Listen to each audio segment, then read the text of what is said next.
For decades, doctors insisted that the bottom blood pressure number was the one to worry about.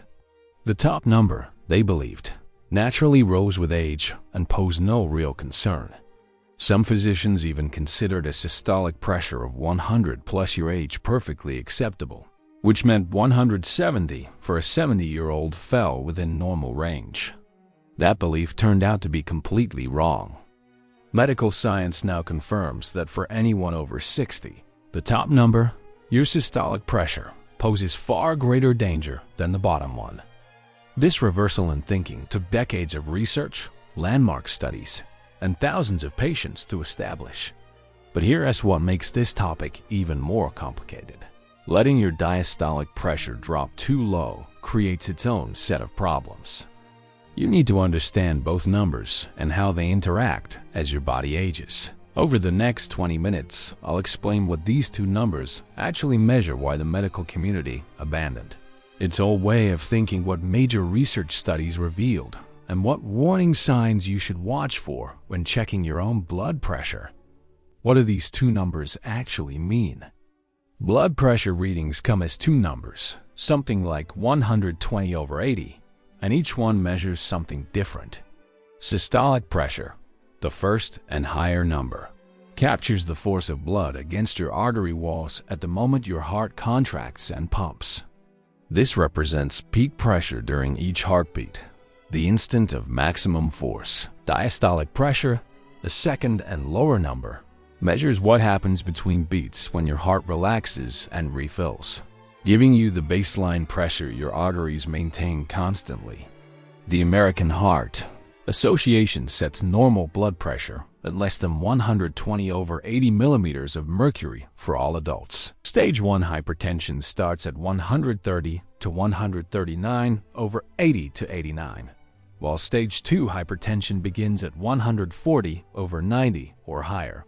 Anything above 180/120 qualifies as a hypertensive crisis requiring immediate medical attention. Measuring blood pressure involves inflating a cuff around your upper arm until blood flow temporarily stops. As the cuff slowly releases, the first sound indicates systolic pressure, and when sounds disappear entirely, that marks diastolic pressure.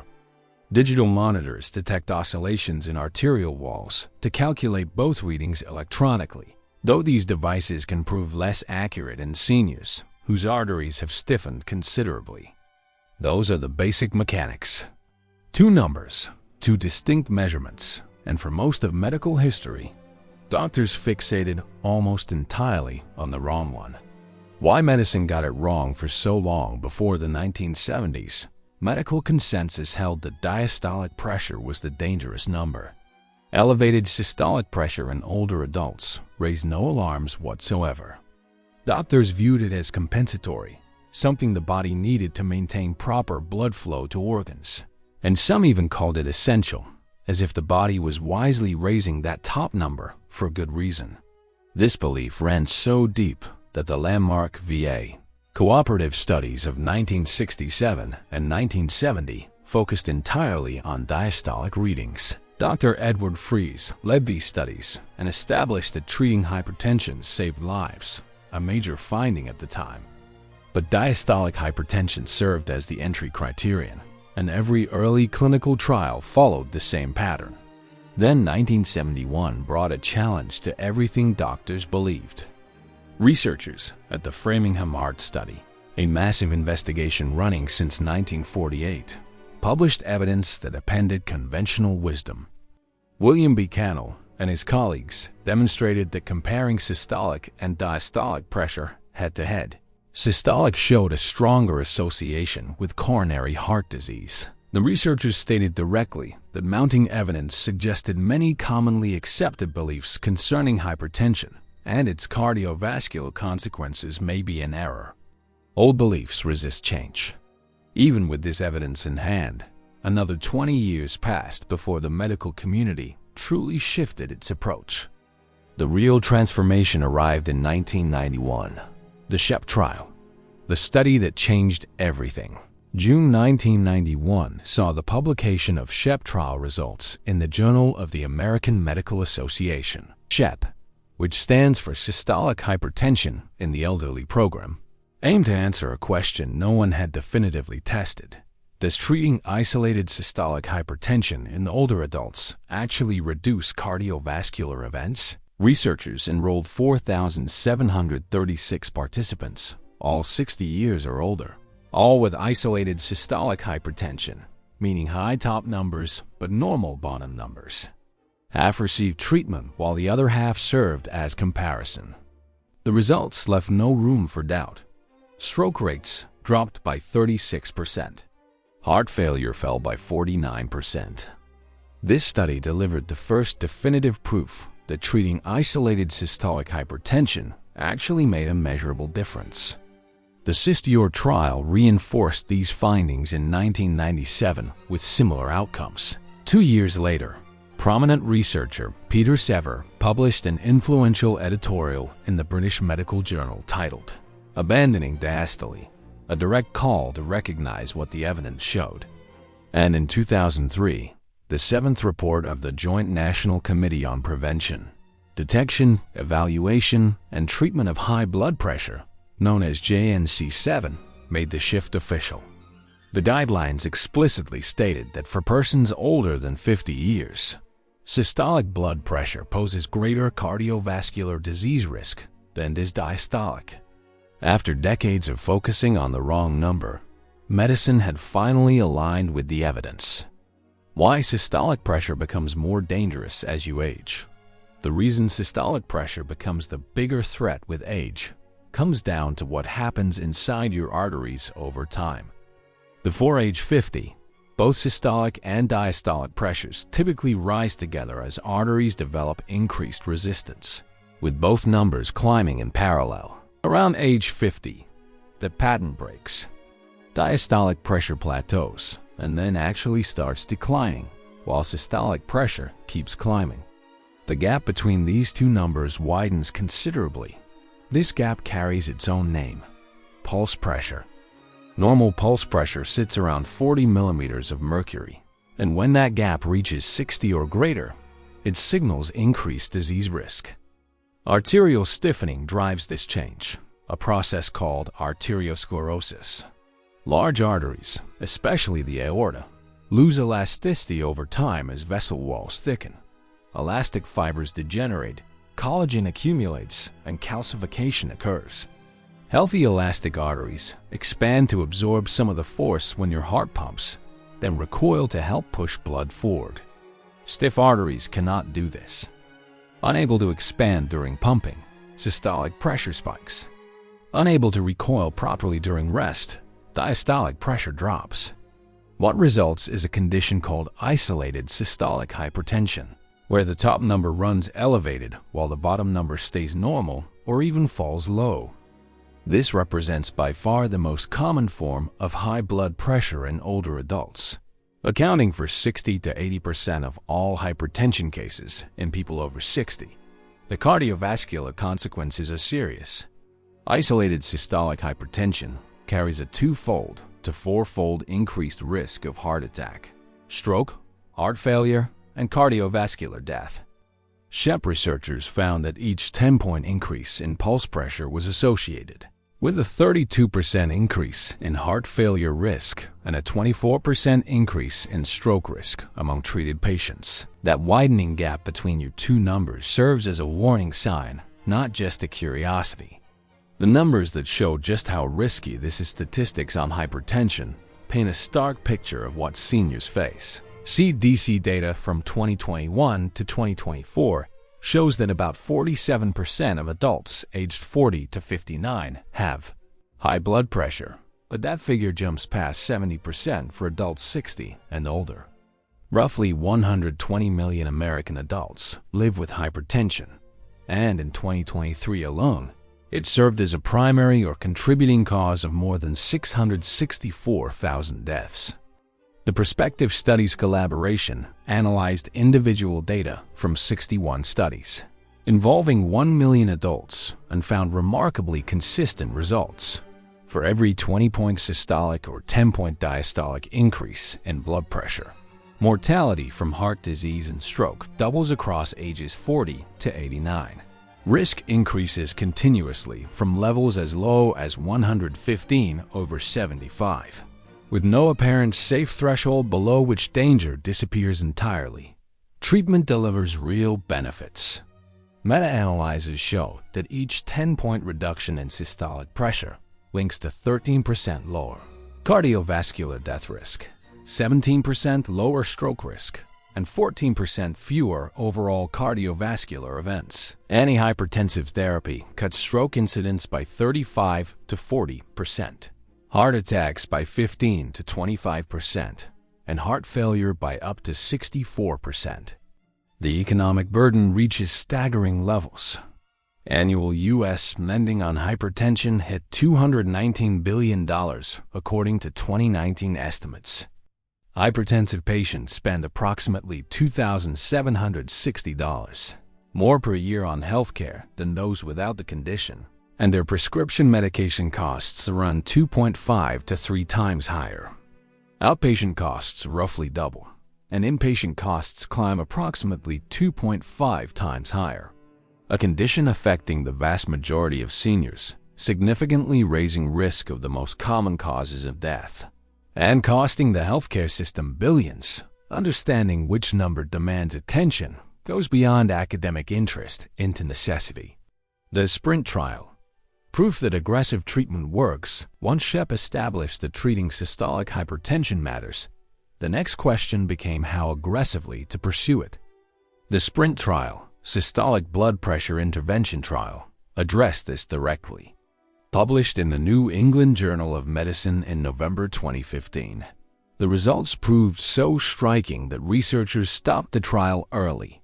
Over 9,300 participants enrolled, with a mean age of nearly 68 years, divided into 2 groups.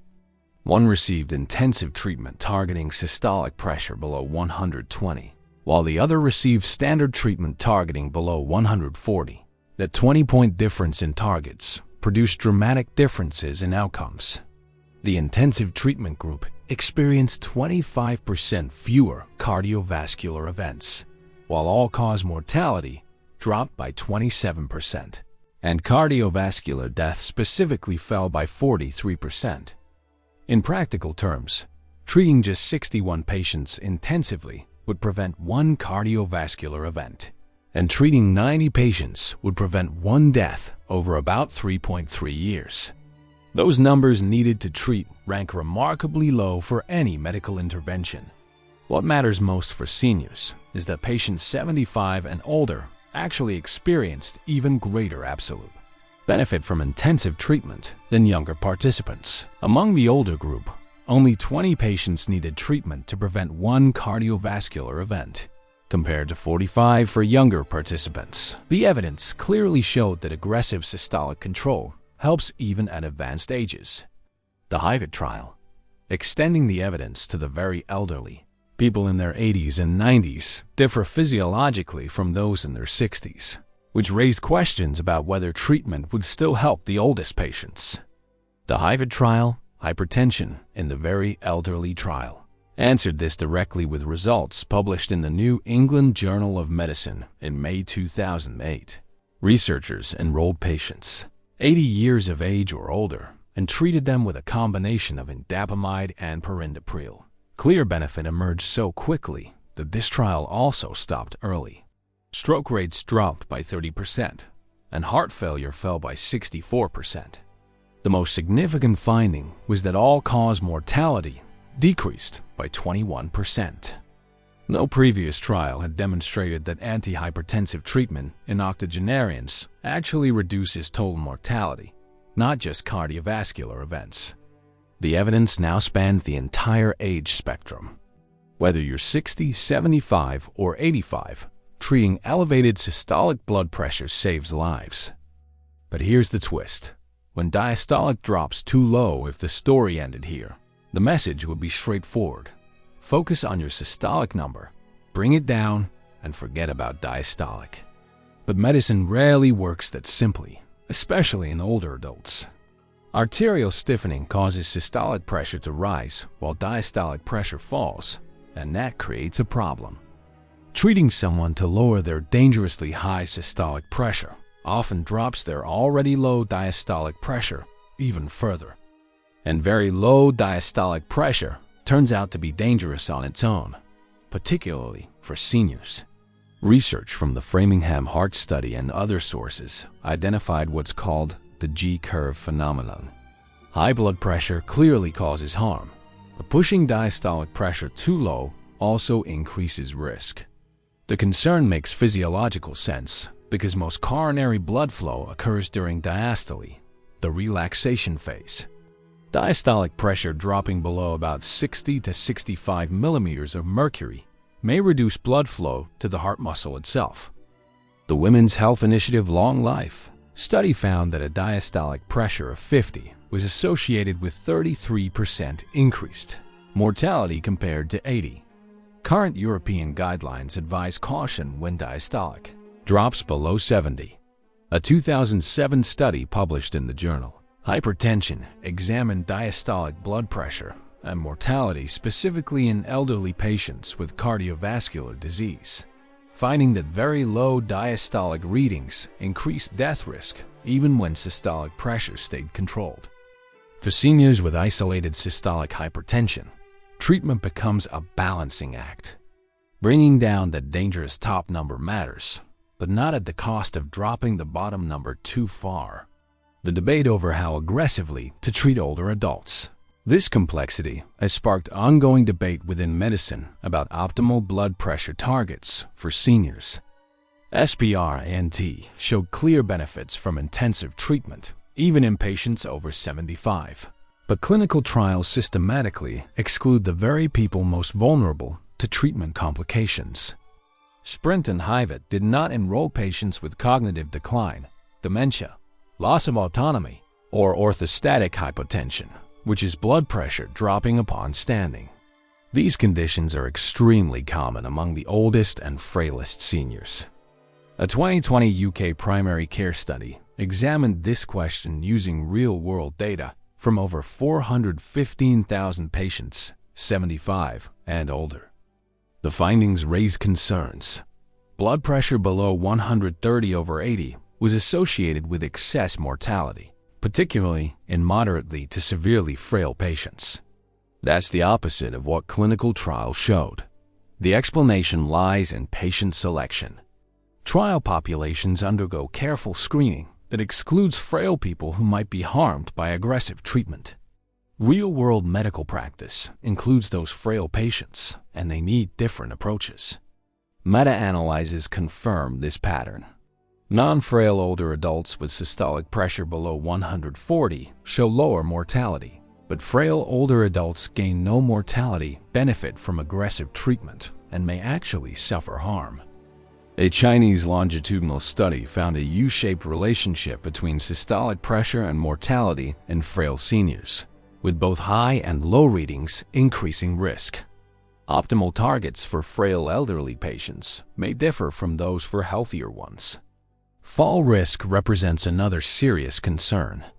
A 2024 study published in JAMA Internal Medicine found that new antihypertensive users in nursing homes had more than double the fracture risk in the first 30 days of treatment. SPRINT did not show increased falls with intensive treatment, but remember that SPRINT excluded fall-prone individuals from participation. What the current guidelines recommend, official guidelines, offer somewhat different approaches depending on which organization issues them. The 2025 American Heart Association and American College of Cardiology guideline maintains the hypertension threshold at 130/80 and now encourages achieving systolic below 120 when tolerated. The guideline lowered the treatment threshold to 7.5% 10-year cardiovascular risk and introduced new risk calculation equations. European guidelines take a somewhat different direction. The 2024 European Society of Cardiology guidelines recommend a default systolic target of 120 to 129, while maintaining the traditional 140/90 hypertension definition. For adults 85 and older, the ESC recommends relaxed targets below 140 systolic, using what they call an as low as reasonably achievable approach based on individual tolerance. The 2023 European Society of Hypertension Guidelines, led by prominent researcher Giuseppe Mancia, provide even more conservative age-stratified targets, below 140/80 for ages 65 to 79, and systolic of 140 to 150 for those 80 and older. The key difference stands out clearly. American guidelines apply the same targets regardless of age, while European guidelines explicitly relax targets for the very elderly and frail. This reflects the ongoing debate about whether the aggressive approach supported by SPRINT applies to all seniors or primarily to the healthier ones who qualified for clinical trials. Practical advice for monitoring your blood pressure. What should you actually do with all this information? Here's practical guidance you can use. Focus primarily on your systolic pressure, since scientific consensus confirms that after age 50, the top number predicts cardiovascular events more strongly. But keep your diastolic readings in view as well, especially if they're dropping below 70 or into the 60s. Consider home blood pressure monitoring, which the 2025 guidelines strongly emphasize. Home readings often provide more accurate information than occasional office measurements because your blood pressure varies throughout the day, and a single reading at the doctor's office may not capture the full picture. Monitoring at home reveals patterns over time. Pay attention to standing blood pressure. Orthostatic hypotension, where blood pressure drops when you stand up, occurs commonly in older adults and increases fall risk, and it can signal overtreatment. Make sure your doctor checks your standing blood pressure regularly and mention any dizziness or lightheadedness you experience. Know the warning signs that require medical attention.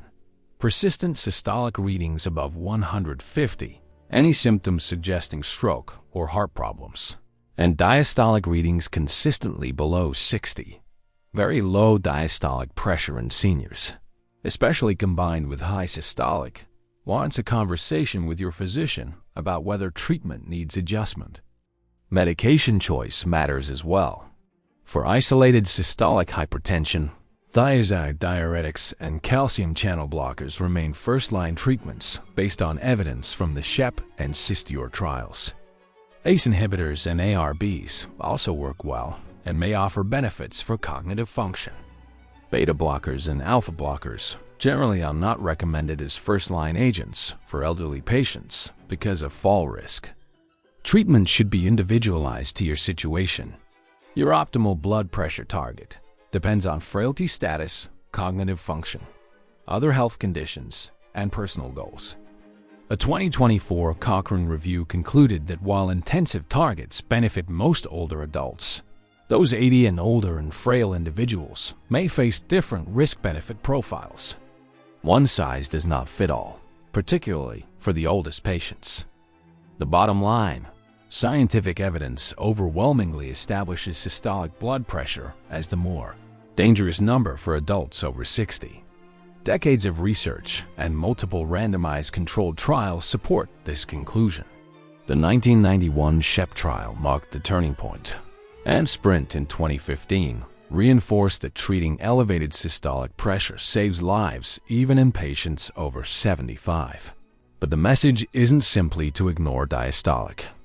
Very low diastolic readings below 60 increase mortality risk in seniors, particularly the frail, which creates a treatment challenge when lowering dangerous systolic levels causes diastolic to drop too far. The emerging consensus emphasizes individualized treatment. More aggressive targets for healthy older adults, more lenient goals for the frail, cognitively impaired, or very elderly who were largely excluded from clinical trials. Your systolic reading deserves primary attention, and home monitoring provides valuable data. Any treatment decision should account for your overall health status, not just age or blood pressure numbers alone. If you found this video helpful, please consider subscribing to the channel. We cover health topics that matter for adults over 60, always based on actual research rather than sensationalized claims. Take care of yourself, and I'll see you in the next video.